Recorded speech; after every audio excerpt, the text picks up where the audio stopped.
Fashion is an ever evolving industry that significantly impacts culture, economy, and personal identity. And R- fashion designers are the masterminds of trends. They are the Right. creators of the clothes we wear. They conceptualize, design, and create clothing and accessories.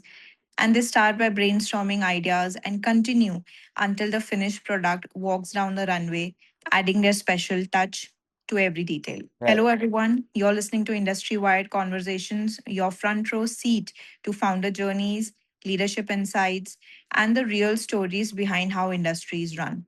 As trends shift and consumer demands grow more sophisticated, the role of fashion education in preparing the next generation of designers and professionals becomes increasingly critical.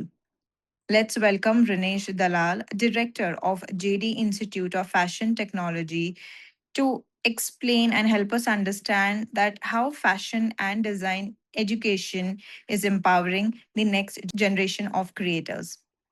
Hi, Rinesh. Welcome to our podcast. Thank you. Thank you so much.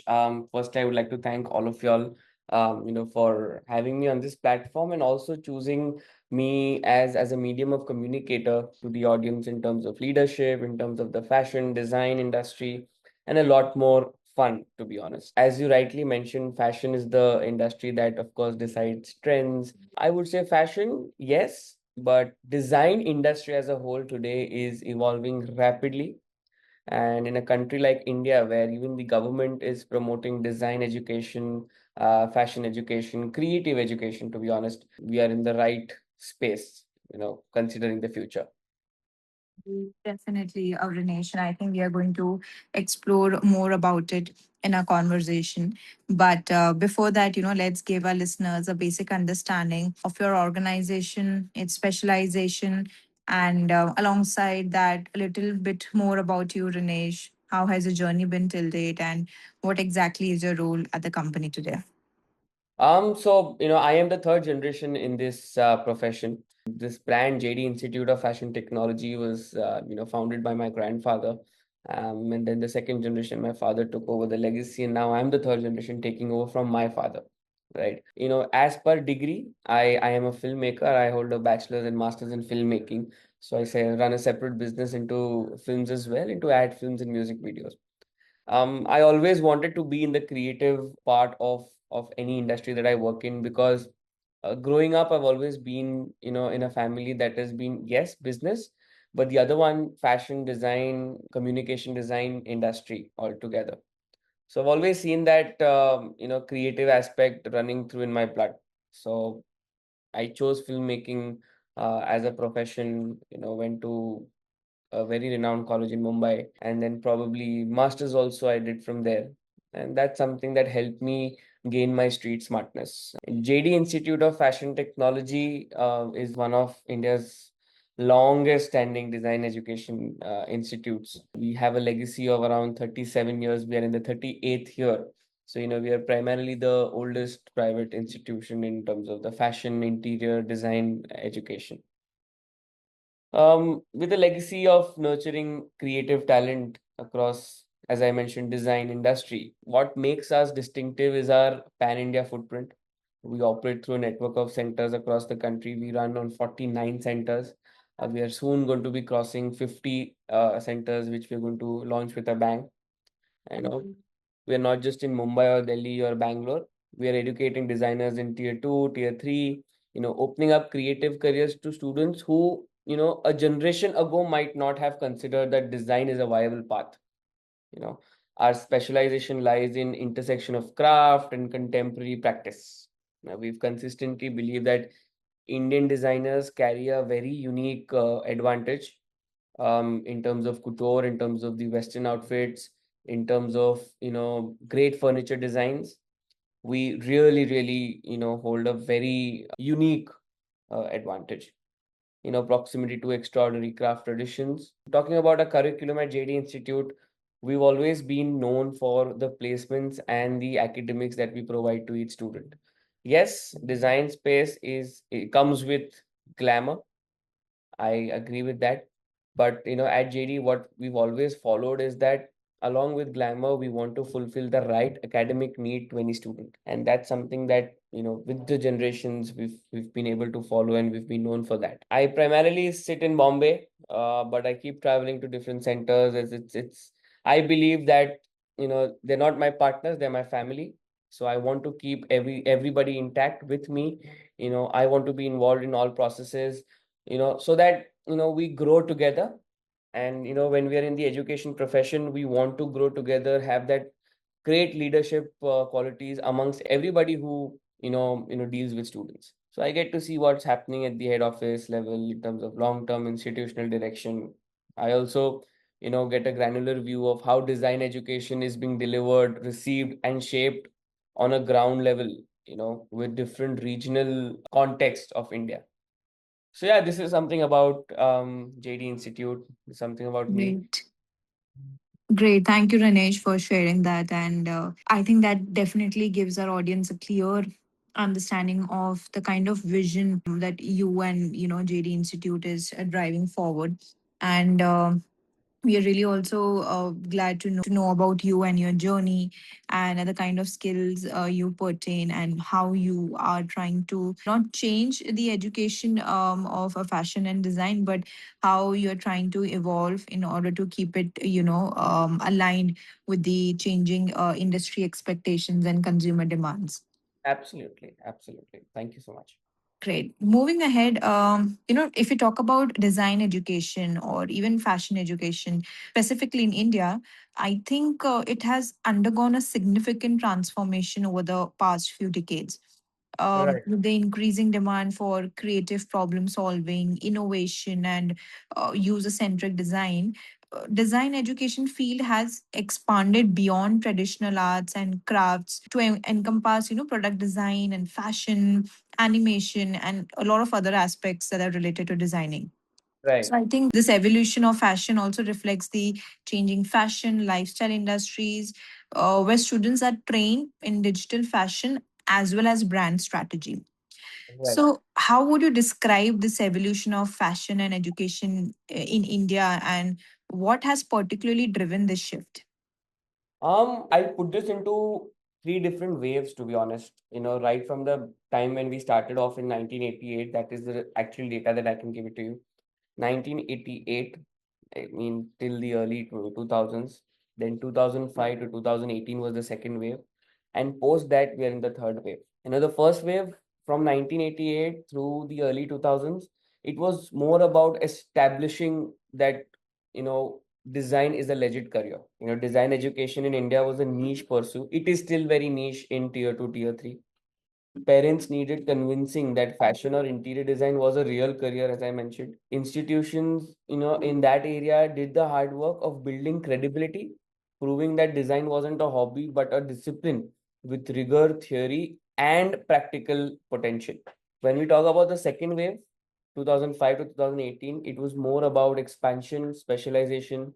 We saw new disciplines emerge: communication design, UX design, UI design, product design, jewelry, and the conversation shifted from is design a career to which design career. And that is how, we are a legacy brand.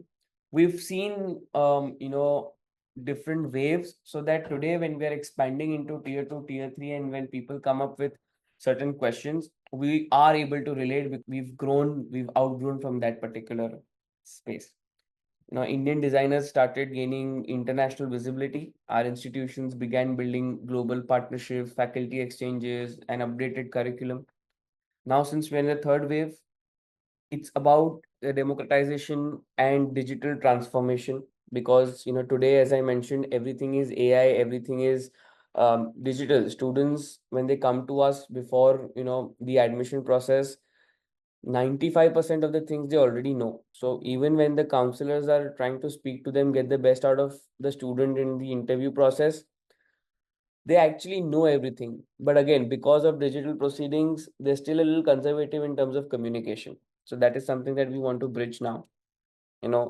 Design education is no longer the privilege of metropolitan students. As we are already into tier 2, tier 3, everybody has access to it, through franchise networks, online learning, hybrid models, creator economy platforms. A student in Baroda or Nashik can access the same caliber of training as someone in Mumbai. So we as institutions also have gotten great help from digital proceedings. Right. Add on, the creative economy today demands a hybrid professional, someone who can design beautifully but also understand business, technology, and audience. So we've built our approach over the years towards this particular reality. Right, Rinesh. I think that was very well put out. And yes, I agree with you. Back then, I think 2 decades back, when anybody would wanted to do something in fashion or design, they were never encouraged to pursue that because it was often seemed as a hobby and not a very well favored career stream, I would say. So Yeah, I think the entire ecosystem has evolved, and like you mentioned, I think with the advent of digitization, students are now exposed to global trends and tools, even branding and entrepreneurship. And all of this, when comes together, it's kind of, moving from traditional classroom learning to a more industry integrated and innovation driven model. And correct, I think this also reflects how dynamic and future focused the Indian fashion landscape has become. correct, absolutely right. Right. And, I think for a long time, I guess, design school was considered very straightforward. It was the place where you went to learn the rules of beauty, such as mastering the color theory or form and texture. While those fundamentals remain the alphabet of a language, the conversation has changed entirely. In an interview, you said and you believe that we no longer live in a world where making it look good is enough. Right, Because right now, the entire ecosystem has become so complex and layered and demanding, where design itself has graduated from a visual trait to a tool for survival and transformation. right. So, how is JD Fashion Institute preparing students to thrive in this rapidly evolving creative economy? Before I answer this, I would like to add on to what you said very rightly. Yeah. Um, yes, today it's a lot of complex situations, but it is very transparent. Once Hmm. things are very transparent, as an institution or as leaders, dealing with the students becomes tricky because they have thousands of questions to ask, Yeah. Yeah. right? You know, our faculties come from a different generation. These students are from a different, I don't, they Gen Z, Gen Alpha now, right? Their questions are very different. So that, as an institution, we also have to be updated, and we also have to follow the right approach to educating or probably guiding the right student in the right way. Talking about the question, I mean, I get this question almost every day, and I think about it every day because the creative economy today looks nothing like it did even 5 years ago. A designer graduating in 2026 isn't walking into the same industry as their seniors entered in 2020. We consider post COVID as one generation, but I'll tell you, every year has been different.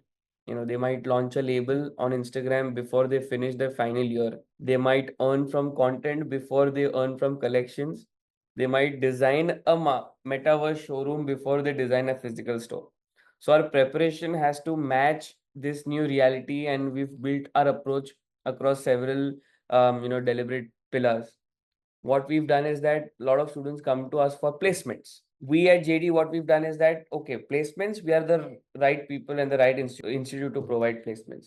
But today, we want to make our students entrepreneurs, and that is something that we slowly are moving towards, with a larger umbrella of experiential learning. We move decisively away from the model where students sit in classrooms for 3 years and then go out, meet industry at the end.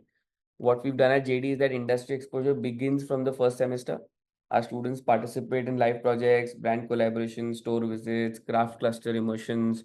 Very recently we associated with CMAI, Clothing Manufacturers Association of India, where students got a chance to, display their fashion collections, their interior installations with sustainability as a main pillar and the larger umbrella theme. So a lot of these things also keep happening. They critique not just by faculty, but by working designers, stylists, retailers, entrepreneurs.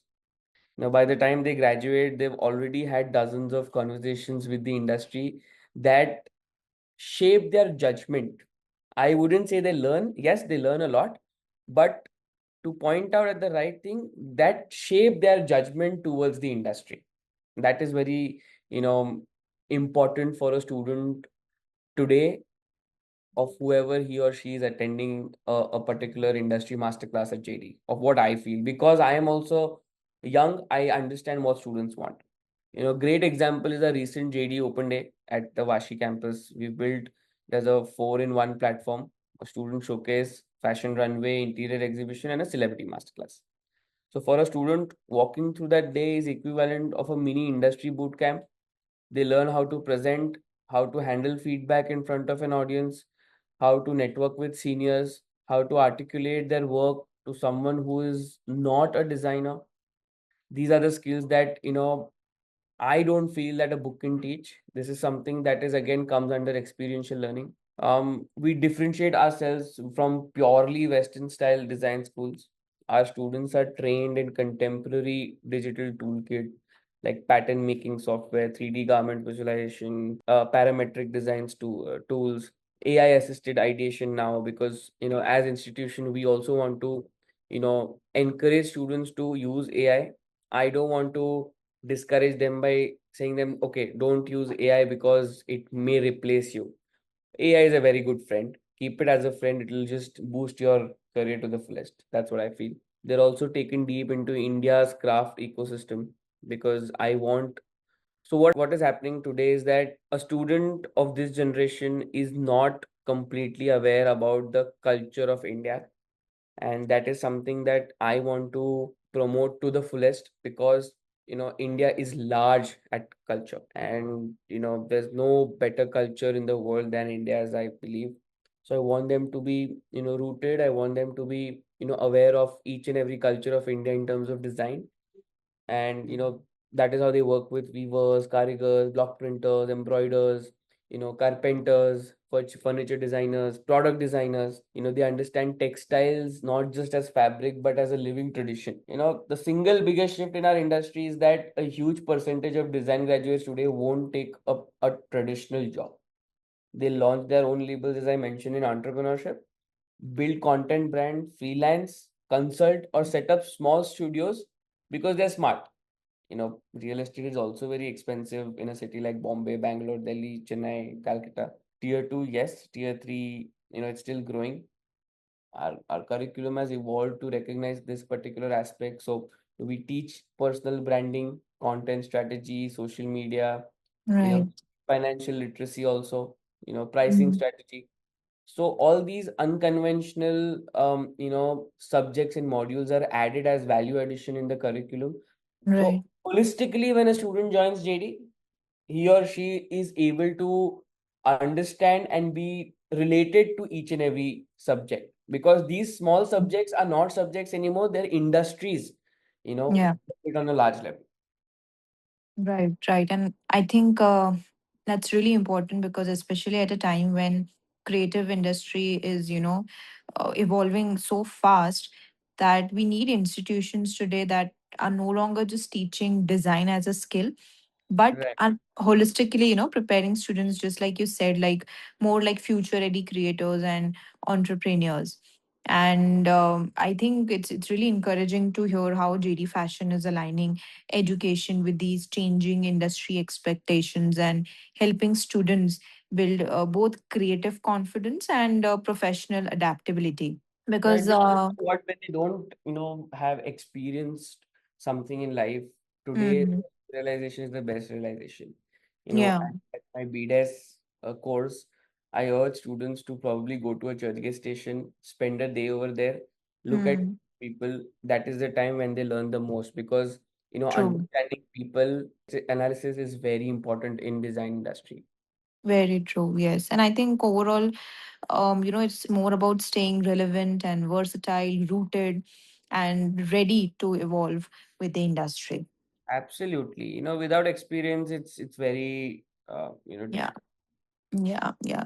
And I think one such thing that is pretty much evolving lately is that I think design and architecture, overall, each aspect of design, I think, plays a very important role in shaping our world. But with climate change and resource depletion, and with urbanization escalating, professionals in these fields face a new reality. That environmental responsibility is no longer a choice, it's an essential part of the job. Right. While sustainability is a very hot topic in the industry, embedding these principles into design education is no simple task. So, how is JD Institute is integrating sustainability into design education, and why it is so much critical for the future? See, sustainability is a very subjective topic to me. You know, for me, silk is more sustainable than cotton. But for somebody, cotton might be more sustainable for various processed reasons, that how is it made and all the making of cotton. For me, silk, why? Because it lasts long, right? I want to answer this question slightly differently. Because there's a misconception, when people hear sustainability in design education, they imagine students being taught what not to do. Don't use polyester, don't use fabric, don't overproduce. You know, that framing is incomplete and honestly uninspiring to me in today's generation. The real story of sustainability today is that it's become a single biggest driver of innovation in the design industry, and that's how we're teaching at JD. Some of the most exciting work happening in fashion and interiors globally right now is in material science. Designers are working with mushroom leather, pineapple fiber, the banana silk, lab grown textiles, cactus leather, lots and lots of things, recycled ocean plastics. So none of these existed at commercial scale even 10 years ago. And 10 years is pretty near to us. They exist now because sustainability pressure forced the industry to innovate something different. So in our curriculum, we expose students to, this expanding material universe. We don't want them graduating thinking the world is made of cotton, silk, polyester. We want them to, experiment with new materials, understand their properties. Most importantly, learning to design for these materials rather than, retrofitting them into old design thinking. Very recently at the JD Design Awards, there was one collection where students actually made a garment thread out of Sprite bottles, out of the plastic bottles. They did their research, they experimented, they got the machinery made. Of course, there are costs involved into that, but they know for a fact that after reaching this particular level, they will be able to multiply in their financials also. So they were very smart of doing that, and today they're a very successful Right. brand.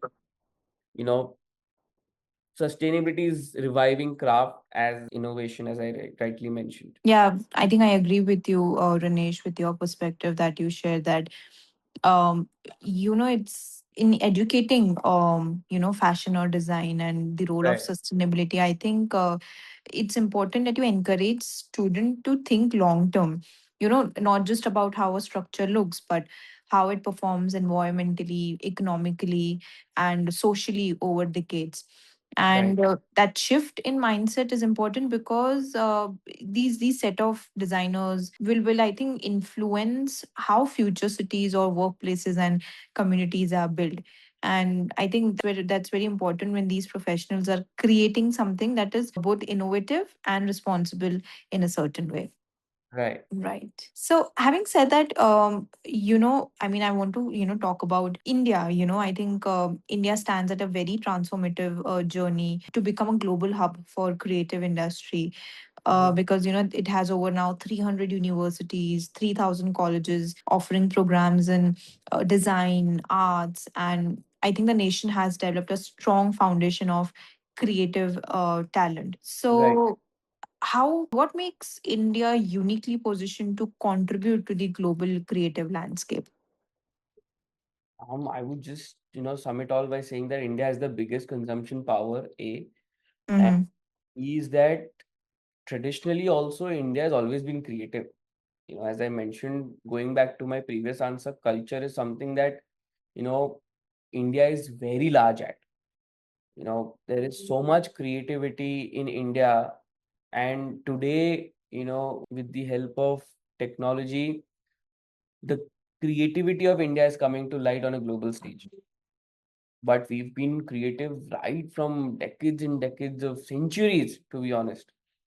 And I am pretty sure that the future also holds a massive, hold in terms of creativity in India, because it's just, I mean, I meet students every day. I see the amount of ideas that they have, and those ideas I would never be able to think of. When I was doing my films, my professor would say that, okay, this is a very nice story, you must develop. Today when I speak to design students, they have so many good stories about films also. So it's more like, with liberal education now, practiced in India with the new education policy, students do not restrict themselves from learning one particular industry. They learn all the different aspects of different industries also, which also thrives the creative aspect. So yeah, I mean, India, it's huge to see the creative side of India. Right. And I mean, I agree with you because India, has this unique blend of cultural depth and with digital acceleration, it's growing at a very rapid pace. And we are seeing that, creators and designers, filmmakers or musicians, draw inspiration from centuries of heritage while, simultaneously embracing new innovative solution. And in India, where every region has its own stories and aesthetics and artistic traditions, so it itself is an incredibly rich creative ecosystem. And when this diversity meets a very young and a more enthusiastic population, I think it opens the door for fresh ideas that resonate both locally and globally. Correct. Right. So, having said that, Rinesh, one last question for you is, we have discussed how fashion and design education has evolved, what role India is playing currently here, and, certain perspectives that you shared in terms of sustainability and how the education should be given. What does the future you think would look like in the fashion and design education if you talk about in the next 5 to 10 years? Future is humongous. AI is a design partner, not a threat. Generative AI is already changing how mood boards are built, how patterns are generated, how renderings are produced. So the future designer won't compete with AI; they'll orchestrate it. Education will need to teach prompt literacy, AI tool fluency, the human judgment layer that AI can't replicate. So there's a saying in Hindi कि AI को भी सिखाने के लिए आपको जानना बहुत जरूरी है, right? So we need to practice that. Institutions that get this balance right will produce the most employable graduates. The second part is hybrid and modular learning, experiential learning. The 3 year or 4 year degree won't disappear, but it will be increasingly supplemented with, some different sort of value addition certification, short term courses, and lifelong learning.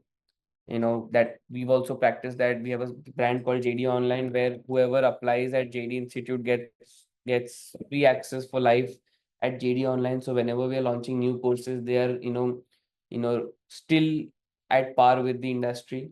Working designer might come back every 3 years for a new module.